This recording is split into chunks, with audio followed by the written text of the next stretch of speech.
all good. Yeah. Good evening, everyone. Welcome back to Canon Chatter TV, and of course, on Albert J TV, the Lioness takeover is back. And on the screen with me, I've got my two favourite people in the whole wide world. And I'm going to start off with Gigi. How are you? Yeah, I'm really good, thank you. Still buzzing for a Monday night, and can't wait for the next. But I'm good, thank you. How are you? Yeah, I'm all right. I'm absolutely knackered. But we'll come on to reason absolutely why and where I was yesterday. Albert, how are you? Yeah, lots, man. Good, man. Looking forward to this match with you. My complexion's probably a bit darker the last few days. A bit of a tan, work and that. But yeah, it was good. The game was. Yeah, we'll talk about obviously what we're going to talk about. But good to be back, man. Round 3 of our collaboration time. So looking forward to it. Oh no, brilliant! Absolutely brilliant. So yesterday, me and you, we went to the Spain-Germany game. It was your first Euro game. How was it? What was the experience like? It was fantastic, Lottie. It was. The company was even better as well. But no, you know what? We've known for a while we was going to this game. So, we'd seen the Arnold Clark Cup games. We know the history between England and Germany. That's goes without saying anyway. Very good Spain side. Nice stadium as well, Brentford. Nice little neat, nice stadium. First time we've been there. So not far from the station. So a nice short walk is all right. But yeah, Lottie, it was a great game. The atmosphere was fantastic in the stadium. I think they just had over 16,000. The Spanish and the Germans came out in force. The atmosphere was fantastic, man. It was a very good game as well, to be fair. Spain, I'll tell you something, man. And they said this before anyway. You guys probably would have heard it in the Arnold Clark Cup games that Spain have a very, very dominant possession-based side. And you saw that with the stats. They were 70%. But people said the issue they've got, and it's coming to fruition actually, even though they've got 3 points from the first 2 games, they've got nobody to score the goals. They've got no one to score the goals. And said to Lottie, even when they went 1-0 up after that horrendous mistake by the Spanish goalkeeper, if Germany's going to get a second, and they did, and they got open from a set piece, so a mistake and a set piece, and 2-0. Spain made it. I thought they made it easy for Germany a little bit, Lottie, in the sense that they wasn't creating enough width. Everything was central. So the likes of Oberhof and the 2 centre halves for Germany, it was a lot easier for them to defend because you're coming through one part of the pitch. They brought my favourite woman on, as you know, Afina de Castillo, but again, not getting the ball out to her wide. So if you can't get the ball out to your wingers, how are you going to get crosses into the box? But Lottie, in all, to keep it short, it was a fantastic atmosphere. Like I said, great company. The Spain and Germany fans were fantastic. And yeah, man, it was a great game, to be fair. What I do want to touch on is an incident that happened right in front of me, where me and you were sitting, which for me was 100% a red card. The pulling of the shirt incident. What did that look like from home? Because for me and Albert, that was a red all day long. It was right in front of us. So I agree completely. They even had on the commentary afterwards, they had a shot from in front. So they're both running towards the camera as such. And you can literally see her grabbing her shirt. But in the middle of their 2 shoulders is the referee running, like she could literally see the whole thing. So it's not like she was, looking to a different side or was the other way. She was literally watching them straight in front of her. She would have been able to see the shirt pull because it kind of came over the shoulder-ish, like here. And I mean, you can see that, can't you? So, but then again, it's an error from her, but I don't understand how VAR hasn't picked that up there, because that's what it's for. That's a major moment as well, isn't it? I know, 100%. I mean, even at the beginning as we took our seats, it said that VAR is in use. So it was a question of why wasn't it used, if I'm honest with you. Now I'm going to bring in our very special guest. She's currently sitting in the back. So the first time I've met her, but she's absolutely an amazing content creator. Albert knows her very well, so I'm going to let Albert introduce her as soon as I bring her back up on screen. Yeah, Sophie, welcome to the joint collaboration of Albert J TV and Canon Chatter. You had to be coming on this show, man, and this hybrid squad salute. Sophie, welcome. Always. Welcome aboard. Thank you for coming on.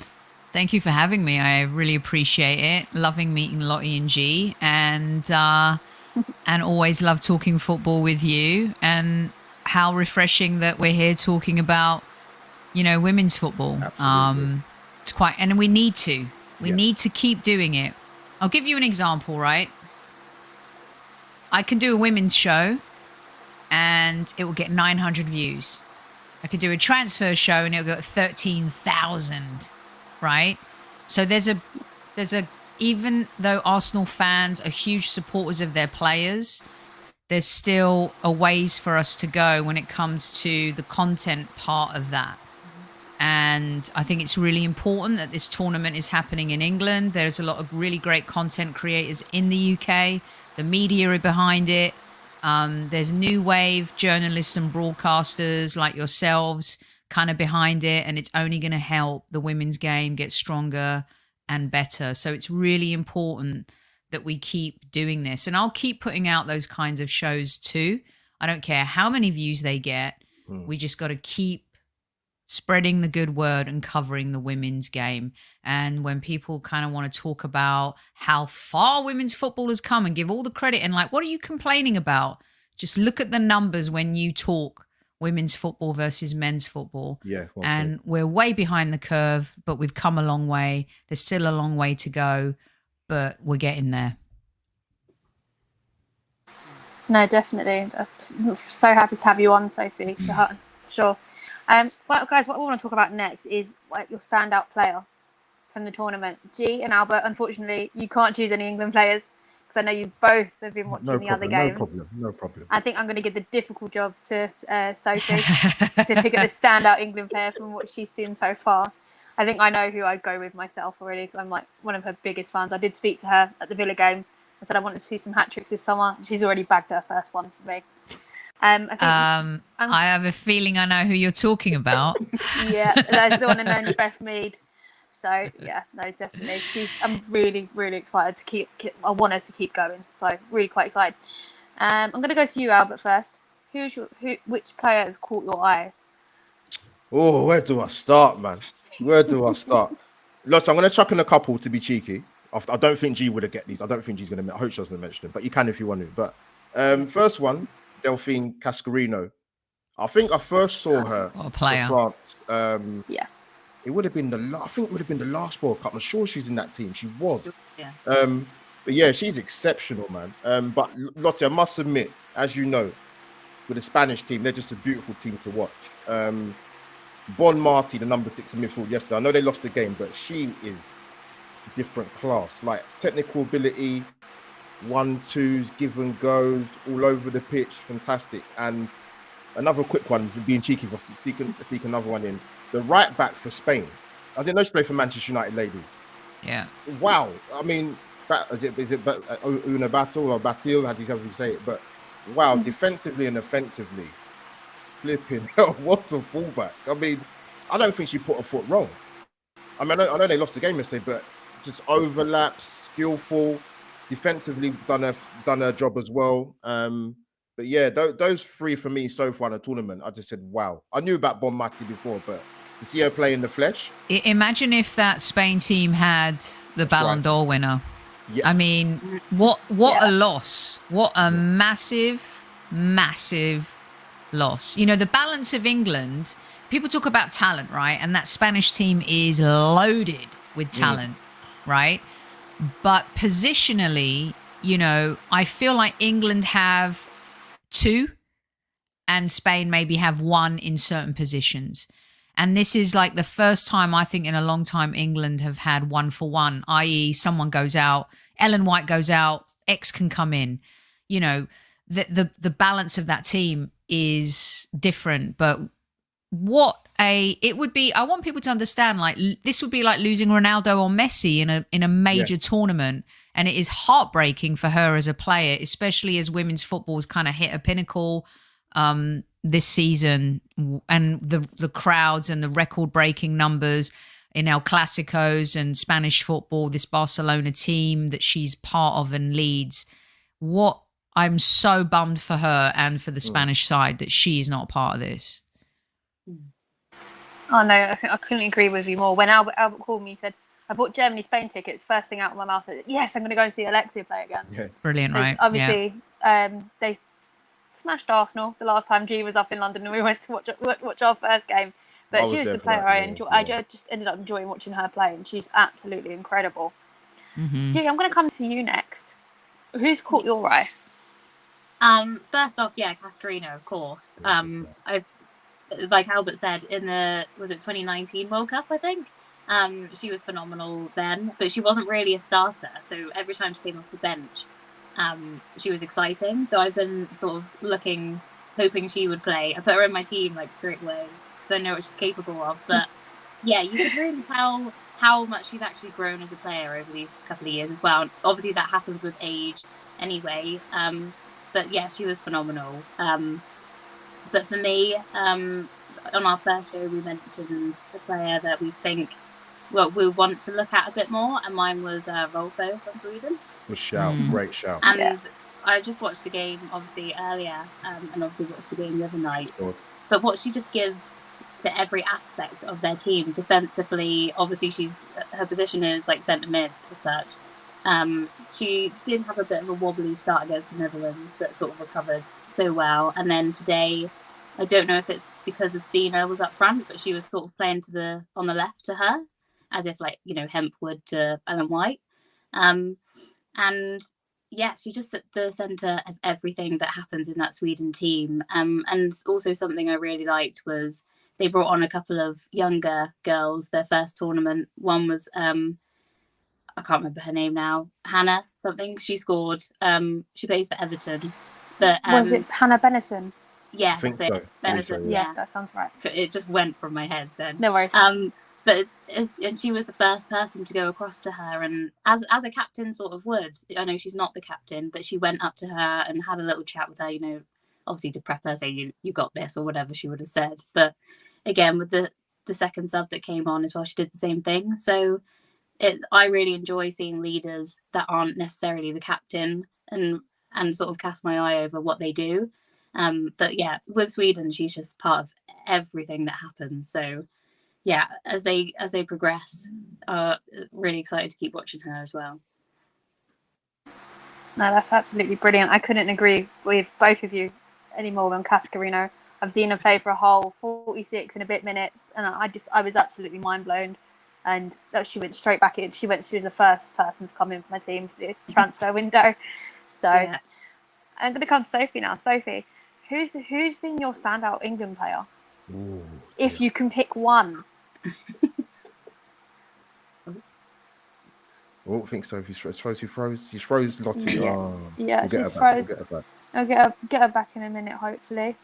Albert, Albert, have you got anything you'd like to ask us while we wait for Sophie to come back? No, I think we can sort of touching on the players of the sort of tournament so far, ones that we'll be keeping an eye on.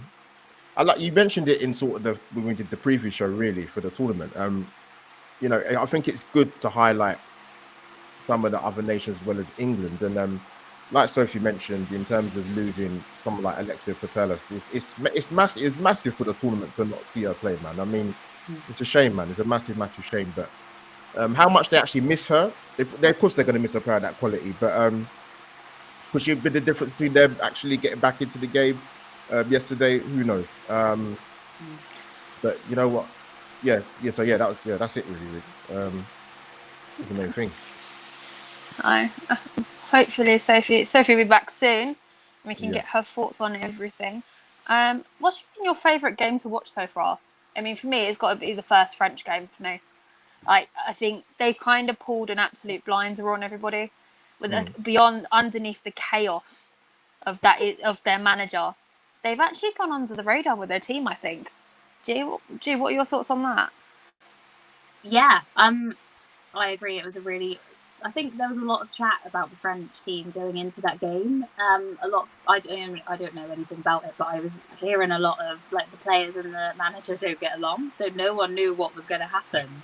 But I mean, the way they played their first half, it was ridiculous. Like you would never believe that there was anything wrong between. I know, obviously, you're representing your country is a little bit different than if you fall out with your manager at club level, isn't it? Because it's still your country, and the pride that comes along with it. But for me, I was just blown away by them and completely flipped on what people had been saying.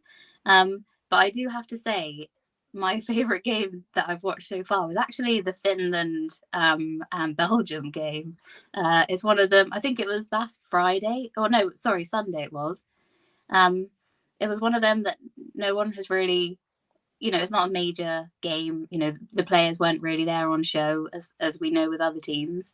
But it was end to end. The tackles were flying in. There were some good goals. So actually, apart from obviously the England game the other night, that was the favourite that I was just glued to it. I loved it. That's brilliant. That's brilliant, Jay. Unfortunately, that is what I've missed. It is on my watch back list on my app, so to speak. Sophie, you back? Welcome back. I hope you can hear me now. Sorry, guys. Yeah, no, that's absolutely fine. Did you hear what I asked you at all? Oh, she's gone. Oh, sorry. She's gone again. Oh no. No, she's back. No, she's gone. It looked like she's moving. I don't know. I can't see. No, she's gone. No, she's frozen on my screen. We'll bring her back. Hold that question for her, Lottie, when she comes back. I will. Albert, have you got a particular favourite game that you've watched or really, really enjoyed? I didn't see the full game, but I saw extended highlights of it. I thought the Sweden-Netherlands game. Mm-hmm. Yeah, that was a quality game of football, man. The only one who watched that game and said they didn't enjoy it, there's got to be something wrong with them. Honestly, it's a really, really good game. Viv had a decent game in that game. Yeah, but no, she captained that game. Which was brilliant. She would. No, that was one of the, other than the England games. Yeah, that was probably the best game I've seen. Yeah. Okay, that's cool. Sophie, you back with us? I hope I'm back with you. I mean, I have unfortunately, there's so much heat here. There's a technical issue.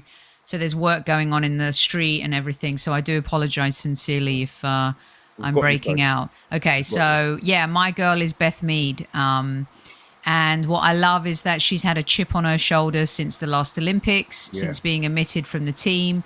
This is a perfect example for young people who are out there, who are players, who are facing adversity, who are told, no, you're not good enough, or no, I can't pick you for these reasons. And to come back and fly the way she did for Arsenal this season, and to also then, make her mark. Her goal was, not only am I going to be a great player for the Arsenal, I'm also striving to make this Euros on my home turf, in my city, right, where I play my football, and in my country where I play my football. And to see her elevate herself in the manner in which she has is quite incredible. And I love her tenacity.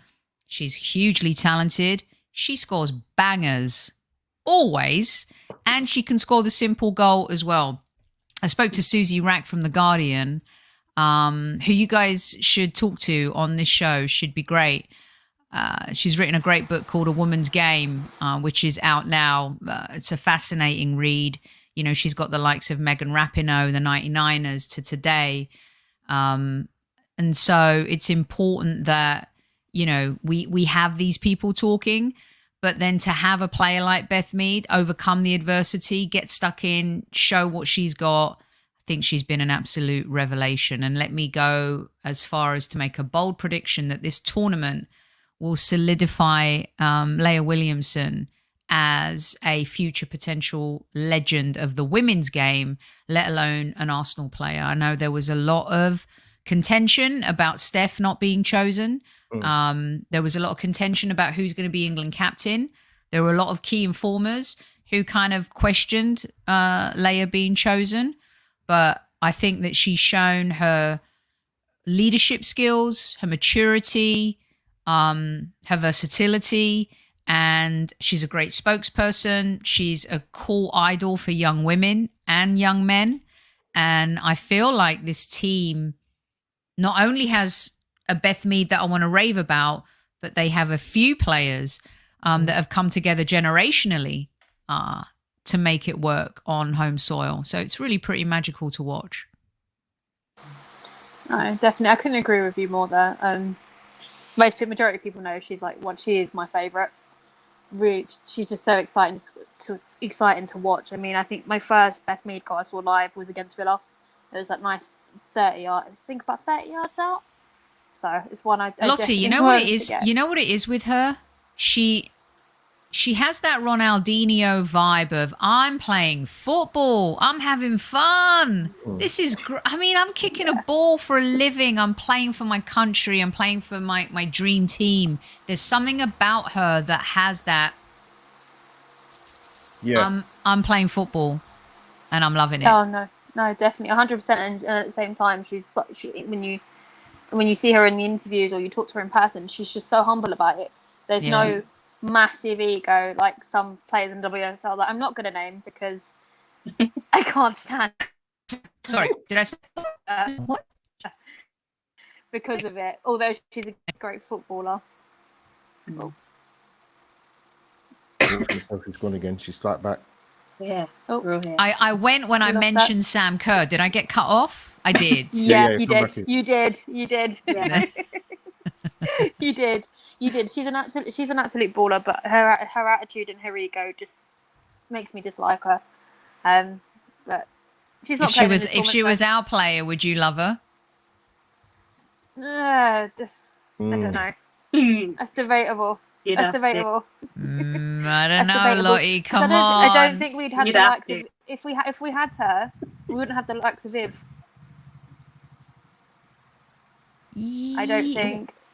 Well, depends. I mean, of course, there's not. Well, with Viv playing deeper, maybe, right? But I know what you mean. Viv's personality, the demeanor of our players, even the ones who kind of were even in the pre-Jonas era to now.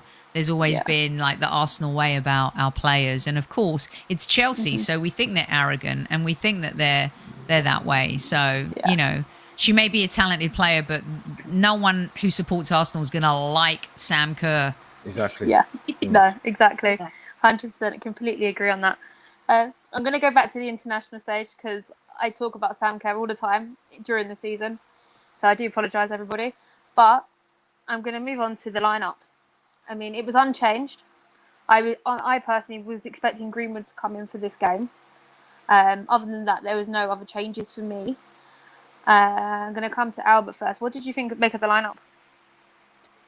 And before I do that, Lottie, let me say a key important thing. People, we are broadcasting from both channels. So if you haven't smashed the like button already, go and obliterate it now by the multitask. Come on, man, people. Cannon, Chatton, Albert, JTV, smash the like button, people. That's very important for me to get that, man. Algorithms are important. But the team lineup is no surprise. I thought it'd be very difficult to change a winning team, irrespective of how people might have viewed England, how they played in the first game. But for me, like I said, get the job done. I mean, the only person that I feel unlucky for, really, in the sort of England first 11 is Alex Greenwood, because we know her distribution from the back is different class. Best set piece taker probably in the England team or squad. But listen, I'm not going to grumble. Rachel Daly deserves a chance left back. Superb.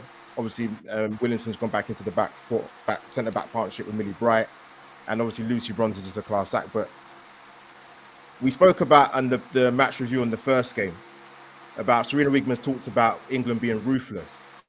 My God, the first 15 minutes, they absolutely tore them to pieces. As I said in my quick match reaction, England barbecued them, they jerk chicken them, they Turkish, they did everything. There was nothing. That is how you set a marker. That is how you set a marker in a tournament football, because you're not playing against a team that are minnows. We're talking about Norway here. You know, they had all their key players playing. There wasn't anybody missing. But you start the game in the first 15 minutes. We've heard the stat in the first game. You know, England scoring 15 of the last 16 goals in the second half. You can't be a second half team, especially in tournament football. You have to start well. So before, I don't want to say too much. I want to hear from my obviously amazing co-host and obviously Sophie. But the first 15 minutes. Can I ask you a question, Albert? Yeah, go on. Just to jump in on the conversation here. Do you guys remember the US women's national team World Cup game? I believe it was against Thailand. Was it Thailand? Yeah. Or was it Thailand, G? Yeah, it was. The 15-0, right? Yeah. Yeah. Do you remember how the US women's team got ripped for scoring more goals? Yeah. Now you reminded me. Right. I remember that. I guess where I'm going here is I like the 8-0. I like a thrashing. I think it's brilliant of a result. But we're talking about the same media in the UK, and I want to balance this out and throw it out to you guys.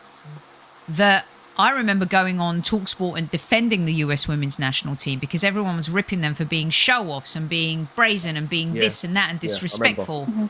But now the narrative is kill, like dominant. Yeah. This is the part of the women's game I think that we need to be really like careful of in terms of it's still growing. There's still huge gaps in certain federations and talent. I wasn't expecting it with Norway, 100%, which is why I think people have that permission to say we battered them, because Norway are actually higher in the world rankings than Austria. And I thought Norway would give England a much harder game than Austria. Yeah. So I just wanted all your guys' take on that balance, because it's very convenient how the narrative works for us. Of course, we're a home nation, we're the hosts, we're loving it. But it wasn't so long ago, and there have been some stories along the way where it's been, when do you take the handbrake off? You know what I mean? Do you guys know where I'm coming from on that front? Yeah, I do remember. And it was, I think the level between the two countries in that game was quite obvious as well. But, in order to be successful, you're not going to be like, well, all right, we'll stop at 5 goals. Like, you don't, as a player, you don't want to do that. You want to keep improving yourself and each other. And I think at that point they kind of did sort of want to get each other in the goals. But then I don't know if it was around like when they got to the 10 mark, then you could kind of see in their body language that they were almost embarrassed to keep scoring, because they can then relate to being on the other side of that, because everyone's been on, even if it was a youth level and you've been thrashed like that, it hurts. But yeah, then looking at our game the other day, and even with France to score 5 in the first half is a record in itself and something you don't see. But there was a lot of, I think as England fans, we were obviously buzzing with it. It was just unbelievable. But then you do kind of, I try not to look into comments online, because I know most of them are just trying to do it to look cool and wind people up. But I always sort of see, because it's also nice to see the people that are then joining the fan base as such and enjoying these games. But there was a lot of like, it was an easy way for people to say, well, there you go, the standard's crap, why would I even bother watching it? And then there was a really good comparison actually to, I think it might have been, I might be wrong, but the 2014 World Cup with the men's, when Germany beat Brazil like 7-1 or 8-1 or something. And, it's kind of like, well, these things do happen every now and again. Like, it can't be helped. Something has gone wrong. Someone has been unbelievable in that game.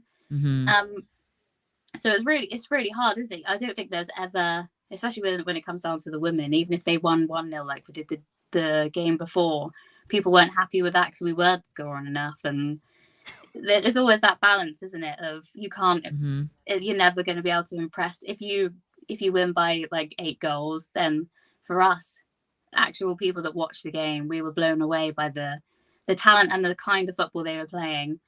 But there's always that argument, isn't there, of people think that, oh, it's too easy, so what's the point of even watching it, when that isn't what the game was like at all. No. Yeah. And maybe it's kind of similar to now, because of the added, volume. We see the same in the early stages of the Champions League. Some of the most boring games, with teams that really shouldn't be there. Same thing with the Men's World Cup, and we're going to see that even more so in the next one with the added teams and stuff. I think sometimes in the men's game, because it's been around longer, it's an anomaly when you get a Brazil-Germany result like that. Yeah, sure. And with the women's game, it's been the norm, but I think we're building towards it becoming a little bit more. I think we're going to see the best of the tournament in the knockout phases. Yeah, that's what I think. Yeah, I'm very excited for that too, because you're looking at, for example, Sweden and Netherlands. One of the favourites in Sweden, and the Netherlands, the current holders, and they had such a good physical game. Yeah. It ended, was it 1-1, I think, in the end? Yeah, it's a good game. Very good game, yeah. Yeah, and that's what you want to see. You want it to be competitive as well when you watch it as well, don't you? Yeah, no, very, very true. Very true. No, Not Jay, I true. couldn't agree with you more.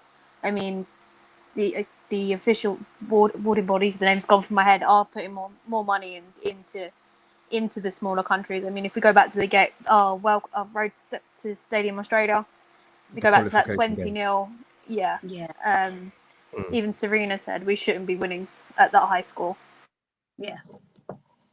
I mean, that's the thing sometimes, isn't it? You kind of can't help massive back. what's happening and comparing our facilities and what has been put into our funds to them, who are basically not even, without being disrespectful, not really footballers. Is that it's not their main job, and they don't have a facility to go and train to. It's just, here you go, off you go, try and represent your country. But, I mean, I think one of the teams we could refer to is Northern Ireland. Yeah, half of them work for the NHS. They're teachers, and they all have other jobs. This is their part-time job, and they're in one of the toughest groups from their perspective.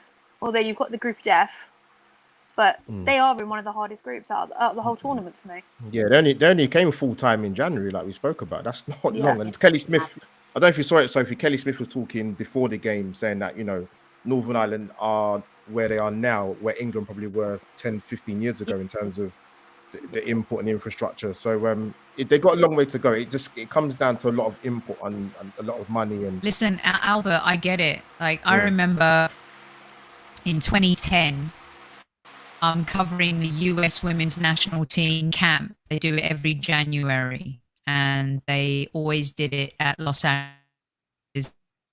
Oh, no, I've lost I remember in 2010,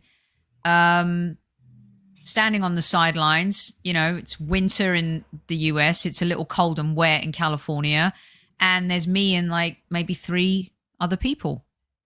And you've got Abby Wambach on the pitch. You've got Carly Lloyd. You got, you know, Heather O'Reilly. You've got Hope Solo, Alex Morgan, you know, Christy Rampone coming towards the end of her career. And that was in 2010. And that was the US women's national team after the 99ers. So there's this gap that needs to be bridged. Here in the US, it's bridging the gap between the national team and the league, which I think is starting to progress a lot better and more since you got Gotham, you've got Angel City, you've got players coming back to the US who went to Europe, like the Tobin Heaths of the world, you know. But in Europe, what I've been amazed by is marketing dollars talk, right? The TV deals talk. Look at what's happened this season with Sky and BT Sports and the influx of sponsorship. What changed Division 1 to the Premier League in 92 and took it to another level was money, Sky Sports, Barclays. And so that's kind of, I think, where we're at with, there's federations like in Asia that have a lot of catching up to do. There's the US that are on this level, maybe domestic, they're coming back. But in Europe, the domestic game is like here.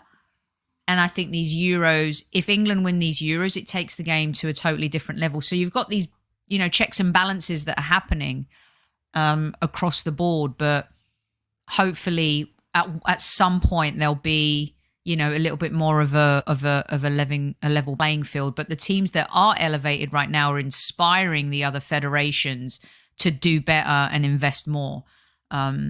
So yeah, I think that's a really important factor. I think as well, like you say, with the change from into Sky this year, and BBC have really jumped on it. So almost every game in some aspect has been available to watch. We also had it's called the FA Player, which is a free app, and anything. I'll watch it here. Oh, perfect. Yeah. I mean, just things like that, you know, you're not even being charged for it, and we're able to.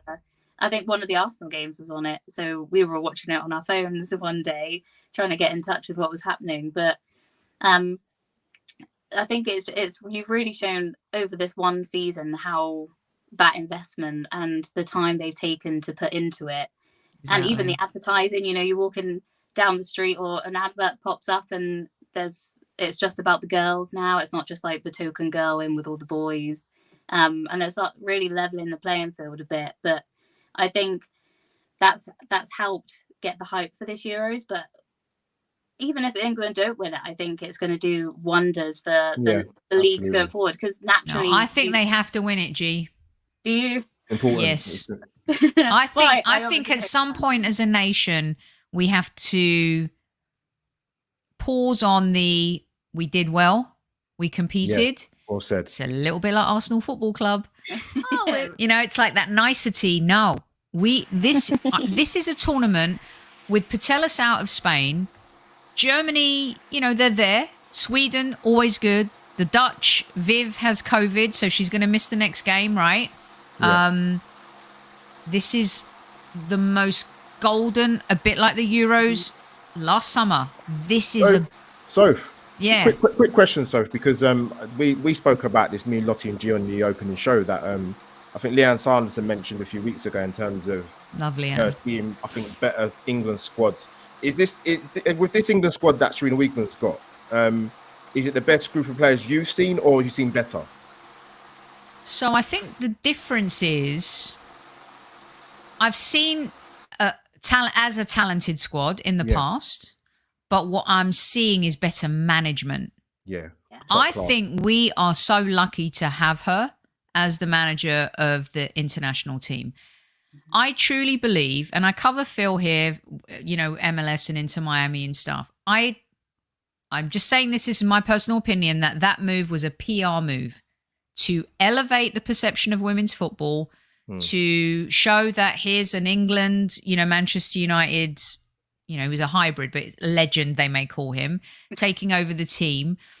And I think that was a great exercise in column inches and adding media value, right? Yeah. I don't think it was the best move at all for the team, the squad. And I think for Phil, it was a stepping stone to his next managerial moment. Like Wayne Rooney, he's moved to DC to get to that next point. Patrick Vieira came here to manage at New York City FC to get to the next point. A lot of managers do that to get to the next point.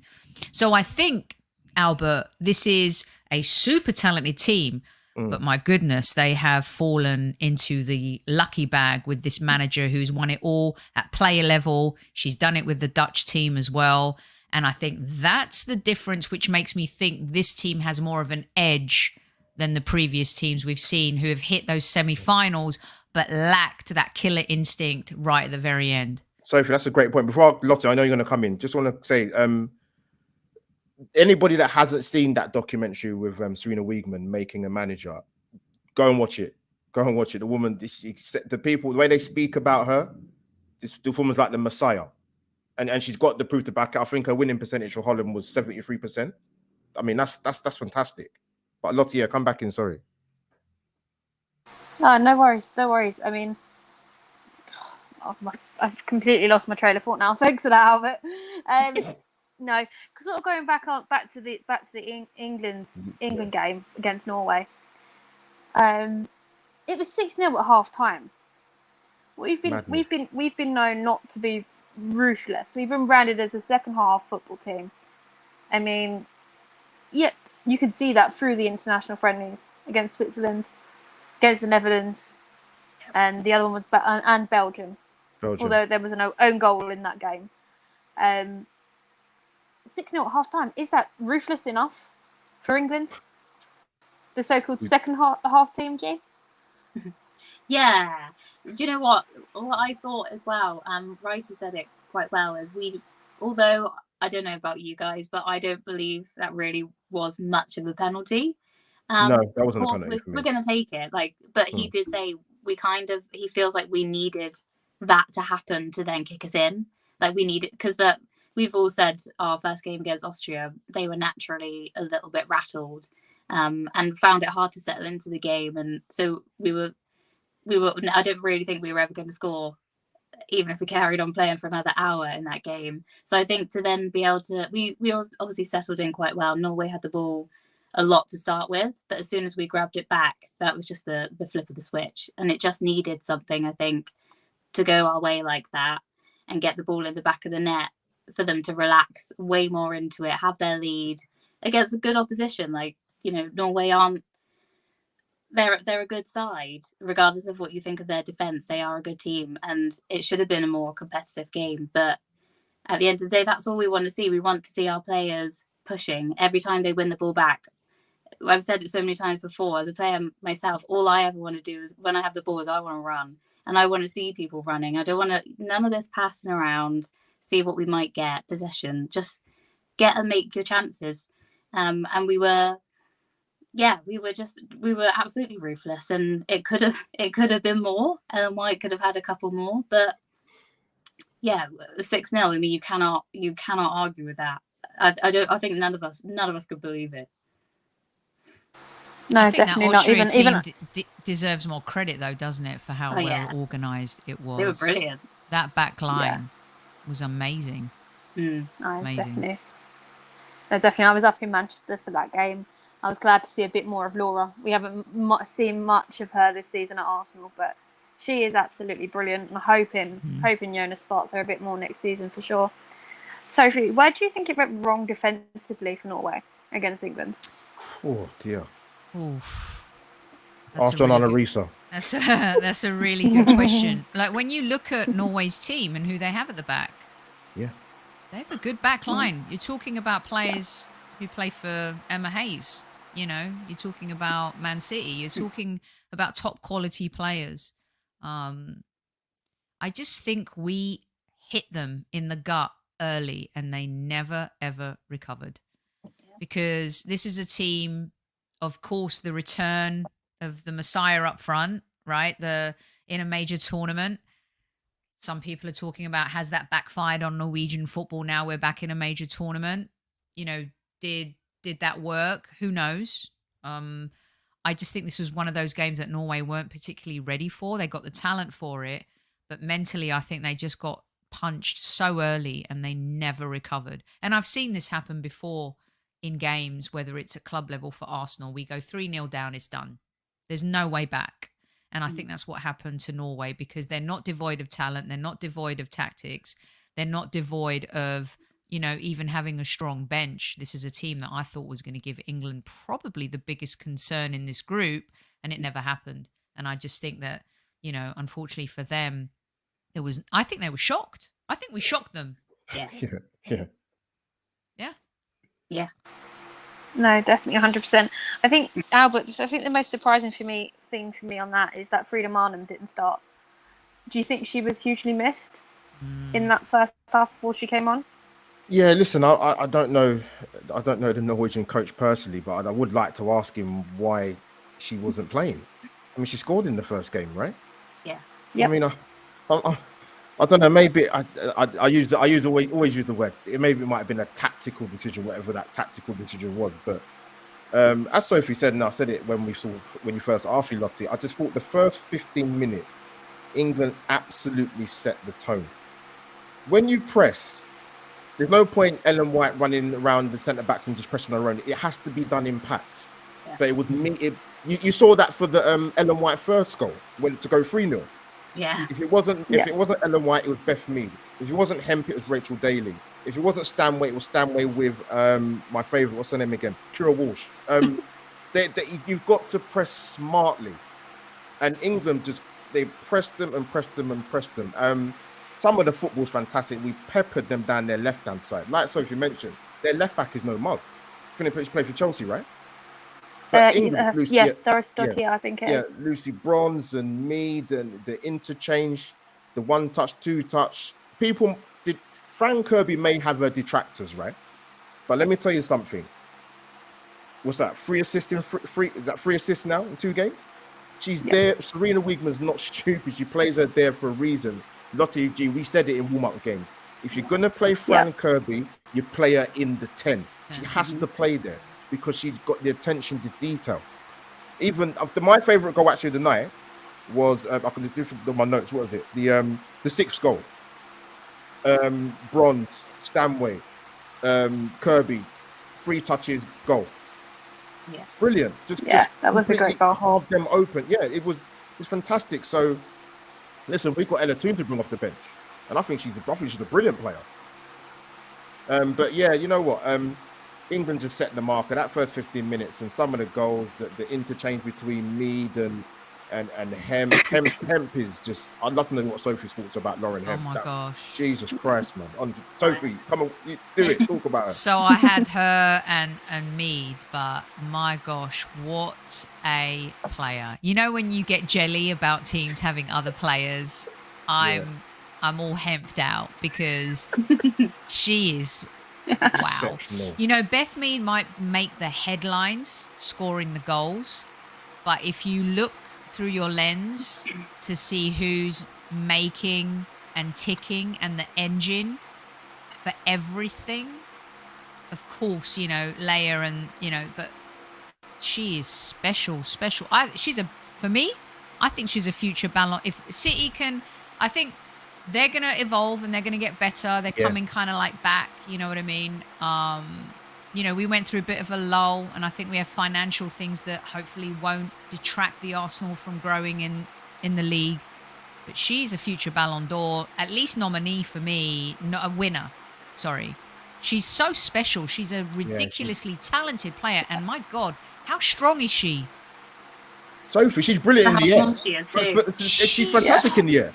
She's amazing. I love her. Totally love her. Gee, covered. I'm just interested. I've asked pretty much all our other guests this question, but it happened again in this game. I think it was around the 55th, 57th minute. Serena brings on a triple substitution with an attacking midfield, a striker, and I think it was left back, wasn't it, for her Daly. What do you make of those sort of subs when we're already, as we were, 6-0 at that point, and she's still trying to bring on attacking options? What do you think about it? I mean, in a nutshell, I think it's bold. If it was against Thailand, I'd say she's trying to like make a point, right? But it's Norway, and it's a really good team that has really good players who can score a couple goals and start believing, maybe. But still, I like the boldness. I wish more managers were bolder in their substitutions. I really do not like this wait. You're 6-0 up. Throw a few players on. Let's see what they can do. Give them a shot. Give them a taste of playing in a top tournament. So I'm all for it, especially when you're 6-0 up. And Sophie, she did it in the first game as well, when it was only still 1-0.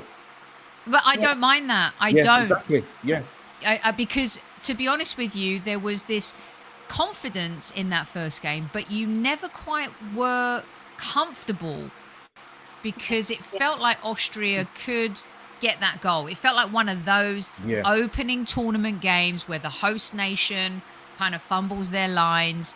You know, the team that you're not expecting gets that point or finds a way to, like, you know, equalize or something. And I felt that, and I thought she was smart to like switch things up, because for me, Austria provided far more problems than Norway did. Shocking. Yeah, 100%. So I do not, you know, in her I trust, and I don't have an issue with it at all. Let's see. Yeah, sorry, just lost. I'm going to come back to you quickly. So, in terms of, G mentioned it in the first game. In terms of, I think, obviously we've got a major tournament in terms of having Euros over here, but the viewing figures, wow. I mean, the first game, was it? I think it was 3.7 million. iPlayer 750,000. I think a peak audience in the last game was 4.06 million. That's, I mean, incredible. But sort of, Sophie, I want to come to you quickly. I know, brilliant, fantastic, and I'm going to see what Lottie and G are going to say. One thing that impressed me about England, even before the Euros, is defensively, Serena's got them on job. I mean, they've people talk about England offensively, but defensively, they've got options. Greenwood, Daly, Bronze, Carter, Millibright, Williamson. You've got guys that can play left back, right back, centre back. It's incredible defensively, and also not just obviously scoring the goals and being ruthless. 2 clean sheets in a row. So I've been very, very impressed with them defensively, Sophie. Come in, sorry. So this is where I feel that you're seeing the evolution of what she's done from the Phil Neville era, right? Okay, yeah. This isn't a rag on Neville, but just never felt tactically he was astute or understood the football's football. Yeah. Right? Tactics are tactics. But there's part of understanding players, observing the game, knowing the game, having a history of being part of the game. Like, it would be hard maybe for Serena to go in and manage Norwich right now, right? Yeah. But, and I think it showed that it wasn't easy for Phil Neville to go in and manage the Lionesses. 100%. So I think tactically those things have evolved and changed in terms of how she shifts things, how she moves personnel around, you know, from wing backs to that back. Like, we have options as well. And so I also think she's benefiting from years of, you know, maturation of players, certain players at clubs who have grown into this particular tournament at this particular time. But don't underestimate her value and what she brings to understanding how that all works, why it works. And of course, there's a big difference between managing in the league and managing a major tournament. It's a finite time. You don't have like the glory or the, sorry, not the glory, the you know, like, you can't look into your crystal football too much and say, okay, we've got X amount of games ahead of us. It's now, it's in this moment. And she manages that really, really brilliantly. And the proof is in the pudding is England have got a bunch of talent now, and they never had that before. Yeah. And that makes a huge difference. Well said. So fantastic. Lottie, come back in, Lots. Yeah, no, I don't think I could answer that any better than Sophie did, I'm afraid. No, but I'm just going to kind of move on to the Northern Ireland game. For me personally, I'm expecting a heavier rotation. I mean, we're basically through. I don't want to gloat, but we've got our 6 points, so we're going straight through. It's down to Norway and Austria to battle it out now. I don't think Northern Ireland are going to come through at all, but I do think that they're going to turn up for us. In terms of rotation, Albert, who do you think is going to be brought in? Oh, it's a good question. I was thinking about this today. If England were to make any changes, I think it's crazy. It's hard because obviously you're coming back off of an 8-0 win. You know, Ellen White's bagged a couple of goals. She's gonna want to score more, and you know she's in the tournament now. I would say the only two possibility is I'd like to see more of Alessia Russo personally. I think she's, for me, that sort of old number 9. She's good in the air. Her movement's actually pretty good actually as well. People seem to think she's not just tall and good in the air. Her movement's pretty good. She got a goal on against Norway, fantastic header. She's great in the air. She could possibly get the nod. Possibly Ella Toon for Kirby, but I don't think so. Only because Kirby hasn't had a lot of football. So she's probably coming into the tournament, you know, with more game time. But those, for me, that would probably be the only possible two. Greenwood I don't know if she'll come back in or not. Why would you change a back four that's got 2 clean sheets? But who knows? Serena Wiegman's she is the mastermind behind this England team. So that's the only 3 kind of possible potential changes. But I think she might kind of be the same team. Sophie, who would you bring in?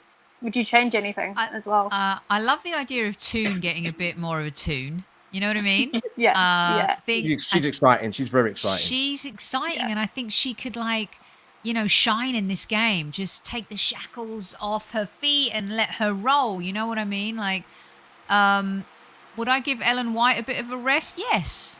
She's a seasoned player. You know what you're getting. She's brilliant. She's a legend. She is it. She's the one. With that said, do you keep the wheels turning for Ellen because she's got to keep playing? So there's a couple of decisions I think that the coach has got to make like that. But I'm of the ilk that you keep playing, you keep rolling. It's a short tournament. Keep playing the same players, maybe make 1 or 2 changes, give someone a chance. So yeah, not too much of a change for me. Just maybe those couple players. G? Yeah, it's pretty much the same. Like, I'm a big fan of Russo now. Obviously she scored against us in the league, so it was never like that. But actually, from looking into that, and I've been watching the Lionesses live when I get home from work as well, and just a chance for you to get to know the players in the person as well a little bit more. It was actually, she was on there with Ian Wright today, I love and just Wright. comes across as such a like as they all do, you know, there's not really any ego or anything between them all. But what I mean is, like, those people deserve a chance, and they have taken their chance when they've come on in both games. So I feel like maybe the possibility of those starting and the usual starting 11 then replacing them. But I think because it's tournament, we're very lucky we can go into this game knowing that we've already gone through. But you have to also, you don't want to disrupt anything and the momentum that we have. And maybe just the 1 or 2 change, maybe Greenwood to give Daly a bit of a rest, you know, because she's played. I do like Alex Greenwood, as you know. So do I, but it's just more. It's more I do. Yes, I know. There's no chance England finish second, is there? Nah. In the group. But you know, it's one of those. It's like you don't want to change it too much. Because what the girls and Leah actually said herself, you know, you can never discredit what the girls have done on the pitch. Exactly. When they come off, just because they're coming off a sub doesn't mean they've done bad. You know, exactly. Well said. To keep the faith and maybe give some of the other girls a chance towards the end or second half of the game. You know, we got 5 subs, so maybe some of the others that may potentially not play later on in the most important games, maybe a chance for them. I don't know, but I think keep it very minimal, just to keep the flow going. Yes, sir. Yes, so people, obviously I think we're going to talk about sort of player of the match kind of thing, but I think everyone's going to have to say Masters. But I want to talk about, Lottie, you know what's coming, and I obviously want to get Sophie's input with this, but I love this woman to pieces, man. Kira Walsh, I saw the heat map for her performance against Norway. And I always say, Sophie, if I'm talking about the men's game, someone from who she reminds me of is Alexander Pirlo. Whoa. When somebody with someone like Kira Walsh, right, she will never get tired. And you know why? Because she lets the ball do the work. Her switch play from diagonal right to left is exceptional.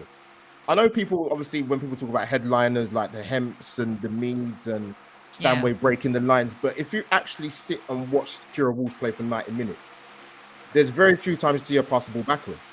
People, like I said, go and look at the heat map and look up the position she picks up the ball and dictates the play. She's exceptional. Lottie, could you imagine midfield of her and Bon Marti, for example? We picked the world 11. You would never get the ball. No, you never get the ball. That is game over. Yeah, game over. Sorry. I want to say, I love Kira Walsh. I think she's fantastic. But yeah, Sophie, come in. Sorry. I'm going to keep this very brief about her.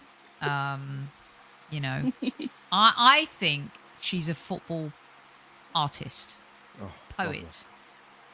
Yeah. She paints pictures. Yeah. You mentioned Pirlo, an artist I saw play here when he was, luckily with NYFC, and he still had that spray.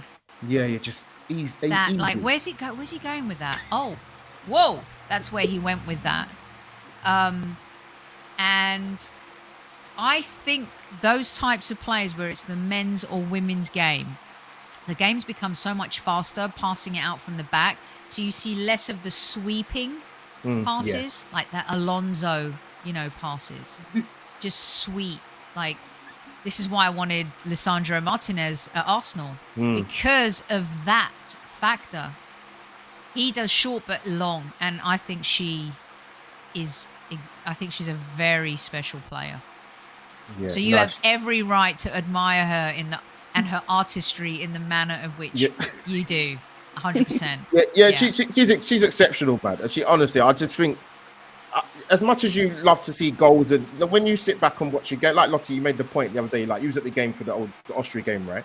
But you said, you know what, sometimes you do need to watch it back and see the intricacies and the patterns of play. And you're right, but it's for people like who love midfield players.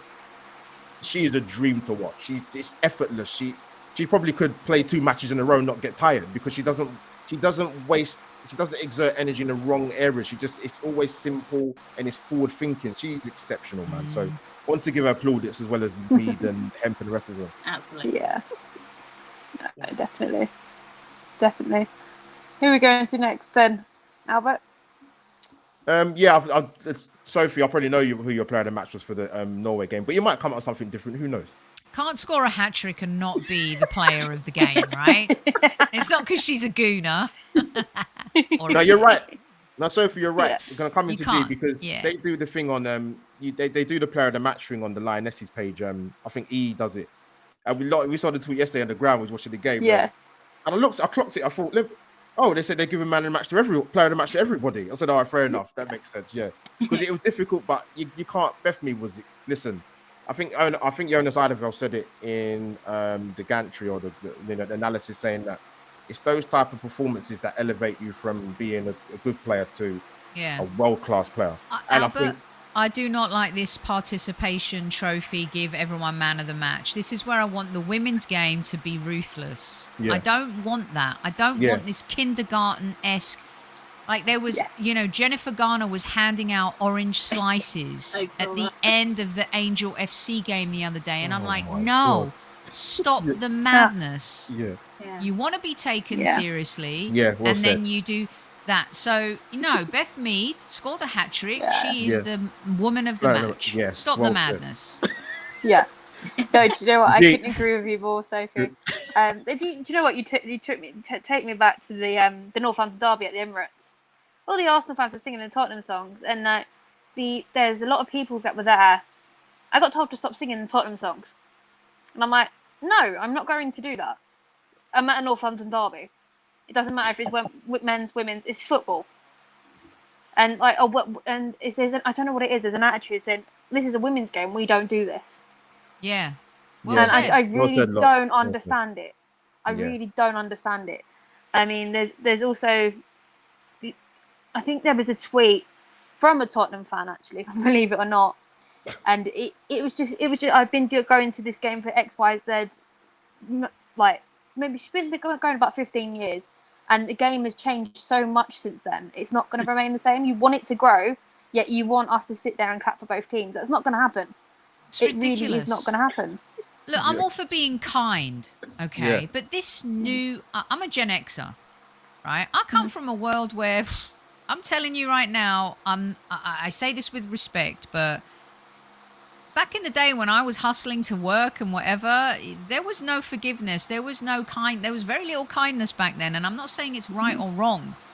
But for North London derby, if Arsenal fans want to chant songs about Tottenham, let them do that. Yeah. I don't understand this kind of new way of what I say as a fan is right and what you say is wrong. Being a fan is an emotional and beautiful love affair between you and a team. Exactly. You express yourself how you want, and I just don't get that part of everyone wants to be kind. It's football. Be kind, yes. But if you want to let your voice be heard as a fan without being an idiot and abusive and racist and misogynistic, then go ahead. Yeah, it's too much of that. No, No, definitely. I mean, I completely agree with that. I find it kind of ironic because I think maybe the season before during COVID, or fans were just returning, Beth had taken a corner in front of the Spurs fans, and they were absolutely being vile to her from what I've heard. And she turned around and said, it's the best atmosphere I've ever had. So She thrives on that. Yeah, exactly. Yes, she does. Fuels her. Ronaldo, why? I mean, the abuse, he thrives on it. He loves it. Then there are players like Ozil, they shrink in the moment. Right? Yeah. There are players, Viv, Miedemar, she thrives on that stuff. Patella, she thrives on that stuff. There are other players that just don't. But that's the beauty of football. Can we please not take that away? That's what makes the game so beautiful. And I think the lines are getting very blurred between, being a hardcore fan and not being able to express yourself because there are other idiots in the room. You know what I mean? Yeah. Yeah. Oh no, definitely. Yeah. I mean, I'm passionate about my club as it is, but I will sit there. I will sit. G is my witness. I will literally get our group of friends. We'll be singing in the pubs and all that kind of stuff. And doing that it's how I express my support for the club. And being told not to do that it's really frustrating. isn't it? Which, And you yeah. real quick, can I just say before I have to hop off? But Yeah. for example, I forgot a name for a minute. Oh my God, Neville. Yeah. Tottenham. Tracy Neville. Oh, no. Is it no Ashley? Okay. Tottenham defender. Yeah, Okay. the one that upset Katie McCabe in the North London derby. Cannot stand her. She Not the is only as one. unlikable as Dele Alli was when he was playing for Tottenham. Like, which Tottenham player can I pick and not No, like and definitely. say I cannot stand you because we have to have one, right? Yeah. Yeah. She, especially in that North London derby last season, she was so good. I was getting so angry. You know, was it 1-1 G and Lottie, the 1-1 last anyway. She was outstanding. And I respect her as a player. If I saw her in a pub, you know, probably have a pint, but wearing that shirt, can't stand her. That's you know what I mean? No, 100% Yeah. agree with you. Sophie, before you shoot off, I do want to get your thoughts. Did you see the Alan Sugar tweet about the commentary? And have you seen Ian Wright's response as well? What are your thoughts around that whole saga? So, Albert, I'll come to you in a minute. So Alan Sugar, I've not been in England as long to know, but see on Twitter that he says some things that irk people. And sometimes they can border on misogyny and all sorts of other things. I also think that sometimes I don't want Ian Wright to get as involved in Twitter wars with people. 'Cause it's just, you know, it's just that went too far, and Ian had to address it because it just went too far. Yeah. You know, but Ian contributed to the back and forth. There was when Ian got involved with when Eddie was signed and he started going at fans. Just don't get stuck into that type of stuff. And I love him. He's a legend. He supports the women's game and the Arsenal women's team more than many and most. I hope our current Arsenal players can every now and again tweet. It would be nice if there was a tweet from Saka or anyone saying, hey, Marnham, hey, Miedemar, hey, Beth, hey, Zinsberger, good luck, girls. Yeah. Doesn't happen. So Ian Wright's flying the flag. Yeah. So he's got to be the first line of defense. And I understand why he did it. But I just wish that he wouldn't get as involved in having to do that. But if no one else is, who's going to do it? So it's kind of like you're damned if you do and you're damned if you don't. But Ian Wright, I mean, I hope there are other men that look at his support of the game and take note. Right, and I don't think our men's players support our women's team enough. No, definitely. I mean, me and G have had many conversations on other shows. There's so much they can do in terms of promoting the men's and the women's at the same time. I mean, we've got all these Gabrielles coming. What about Rafael? She's a Gabrielle. That's her middle name. What about her? She's Brazilian. We can give them You've got ideas. You've got Mano and Tomiyasu. That you see them do stuff on Instagram together. You see Mano going to games and supporting him, like internationally. But I don't see him doing that. Whether he does it or not, it's a different story. But you just don't see him putting it on social media the way she does. So this is so much. It only happens when there's a shirt launch and they want to let's put the women in and let's make it look. I tell you guys should have. I can connect. Susie Rack would be great on your show, so you guys can talk about this kind of stuff. Because I said to Susie, I'm so proud of my team. I like, you know, putting Jonas and Mikel together, signing their contracts, and you know, is this all this great stuff happening behind the scenes? And she said, I hate to burst your bubble, Soph, but no. They used to have to fight. Yes, the new training facility and all this stuff, but they still have to fight for things. Yeah, it's the way to go. You know, and we'll get there eventually, but yeah, hoping that's going to change sooner rather than later. So before you go, obviously me and Lottie got the chance to meet an England legend. I love that picture.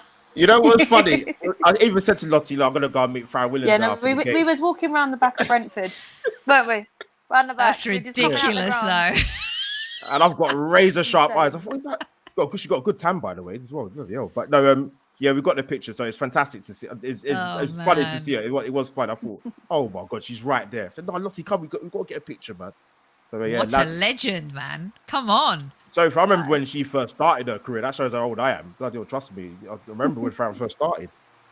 Man, you want to talk about a player that was out at in the trenches, grassroots level, when this game was just trying to find its feet and stuff like that. You even ask Ellen White is in the team now playing, right? Ask her what it was like just a little while back. Yeah. But yeah, Fran we could is probably add Jill Scott to that list, couldn't we, as well? Jill Scott, absolutely. Yeah, she would have 100%. a few tales to tell. Yeah, and even here when I talk to Hope Solo and Carly Lloyd and stuff, they're like, and you see it, but what if it wasn't for Fran, if it wasn't for players like Jill or Ellen or Carly or Hope, you know, despite her off the field problems, these women, the 99ers, you know, the Alex Scotts, the Leanne Sandersons, you know. So if I remember Marion Spacey. Well, my God, now you're going, you know, now you're going way back, you know what I mean? Powell. And of course, Marta. Let's not forget about Marta. What a legend. Oh, wow. Yeah. So I'm so happy. It's a great picture. What a moment. Absolutely beautiful. Love it. What a legend of the game. Lottie, come in, Lot, come in. Oh, I'm afraid that's all I've got. I'm completely out now. Because I know Sophie's got to shoot. Albert, G, have you got any last words before we close down? G, go on, G. Go on. Do you really think that we could do it and go all the way? Because of the manager we've got, absolutely. Yeah. Definitely. Yeah. Massive opportunity. It is. It's huge. It's huge. There's some good teams in the tournament, but England have got a big chance. Yeah, definitely. It's now or never. Yeah, this is 100%. the moment. This now is the time. Guys, I can think you imagine the reaction? I think they're going to do it. Can you imagine? I hope so. Can you imagine the reaction of the media if the women did it before the men? Can you imagine it? No, How I love it. insane would that be? I'd love it every would be single amazing. moment of it. It would be amazing. It would be amazing. I mean, that parade, all of it. I don't want to go too far ahead, but that would be absolutely amazing. Yeah. Yeah, G, you'd be getting a train up to London. You can crash on my sofa. I tell you that now. Yeah. I'm already gutted I couldn't go into any games, but I'm hoping as well. It just the vibe and everything that goes along with it will just be pushed straight into next season. It needs to be. The momentum needs to continue. Yeah. Players joining. More big time TV slots, not interfering with the men's games, and as well because of the World Cup. I know it's the World Cup. Obviously, we're going to be watching that, but the times of the games, I'm hoping that on the weekends the women's games can really take centre stage at that point as well. Yeah. Well, Arsenal have committed to 6 games. Is it 6 games at the Emirates next season? 6, right, girls? Yeah. It's brilliant. Yep. I think it's 3 league and 3 Champions League games. Correct. Yeah. I'm really hoping to get G up to Meadow Park. She's still not been there yet. She's going there this season. We're going to get her there, even if it's a cold night in December. Yeah. She'll be standing up in the North Bank. That's one thing I do enjoy is the standing. I'm not told to sit down. It's great. Yes. Great. Albert, any last words? Yeah. No, I just want to say a massive thank you to the fantastic Sophie. Sophie, I'm hugging you, man. It's too long, man. It's a salute you, man. Salute Irish squad. But Sophie, it's great to get you on. I think especially, I said to the ladies, I said, look, I'll try and speak to Sophie. Sophie's a busy woman, man.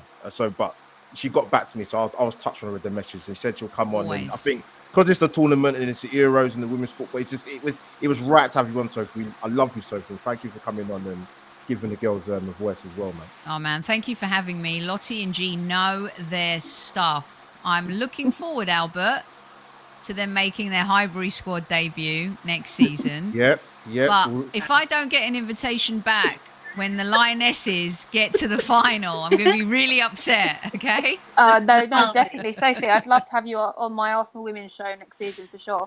Definitely, if I'm there. You're not too busy. No, I will be there. And we'll get you involved with our Road to Stadium Australia as well, because me and G have covered majority of the qualifiers. And we will be going with them to not with them. We'll be watching them at the World Cup as well. Brilliant. Yeah, We brilliant. wish. Whatever you guys Exactly. need, I'm Yeah. here. So well done. Sophie, Keep going. yeah. We need more women talking about women's football, and we need Absolutely. men supporting women's football. And I love this combination between the three of you. So nice job, you guys. Well done. Natural fit, Thank so you, natural Sophie. fit. Lovely too, man. I love it. Amazing. No, brilliant. Right, one last thing. Where can everyone find you, Sophie? At they don't know. Highbury Squad on YouTube and Twitter. And yeah, we got some really different content. Did some shows, more one-on-ones this summer, less transfer talk, more stories. Yeah, awesome. More content. That's always been part of our mantra since we started the channel, is getting more into the storytelling part of football. And of course, we do the game day stuff as well. So give us a shot. So if you tell definitely. Kevin, I love him. Tell him I said will. that. Yeah, I will tell him Kevin he loves you. So love him, yeah, I know it's reciprocated. So yeah, brilliant stuff. And Could that be a I'm bit sure, of a bromance there, Sophie?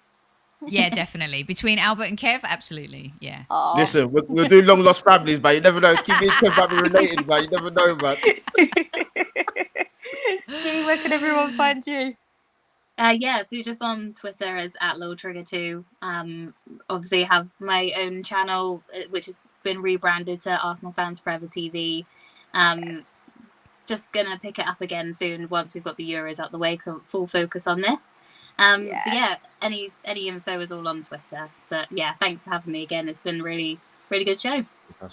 Yeah. Gee, it's always a pleasure having you, and I always enjoy making content with you. We always have a blast. So thank you. Albert, last but not least, where can everybody find you? People, Apart from on your own channel, because we are streaming from there. of course, like I said during the stream, people, smash a like for my channel and also Cannon Chatter. And like I said, thank you for the support. Big up to people in the chat. Yes, Albert JTV recently hit the 1K, so thank you for the support, people. Let's go and get that 2K and so on and so on. That's the attitude, people. But but no, listen, I love working with you two ladies, man. Even we spoke about the Euros time ago. So it's happening. More collabs to come, more subscribers, more viewing time, more content. Albert JTV, come and subscribe, people. Okay. And if anyone wants to drop me a follow, it's @Lottie_B10. That's with two T's and 2 I's. Someone the original spelling, and then you can also find me on Cannon Chatter TV. Right, everybody, have a good evening, and we'll see you later.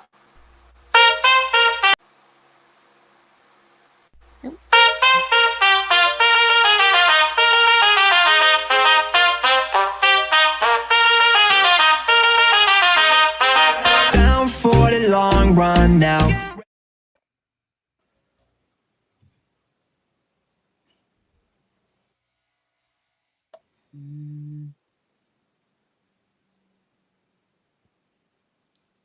Oh, I think she's paused. Um, Don't worry, lots. We'll clear it. People, we are still live, but we will end the show accordingly. We're going to do a countdown. Oh, she hasn't done it. oh no. That's the thing. I haven't actually got the controls. No, I haven't. Oh, not this time. No. Oh no, Lottie. Score prediction? Score predictions. For what game? England on England and Ireland? Northern Ireland. Yeah, let's do it. I'm gonna be, oh god, this could be anything. I'm gonna go 3-0. Nice. 12-0. Oh, Oh, no. yeah. Come on, man. If they beat Austria